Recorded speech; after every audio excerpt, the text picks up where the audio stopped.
Today we have the 2018 Audi A3. This vehicle has done just over 45,000 miles.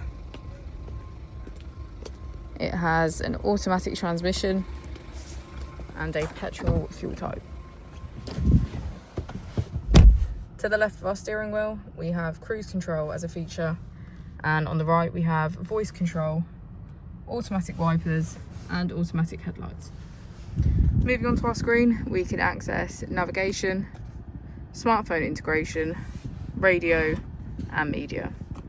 If we put our vehicle into reverse, we can see that it comes with front and rear parking sensors. Just below we have our drive select button.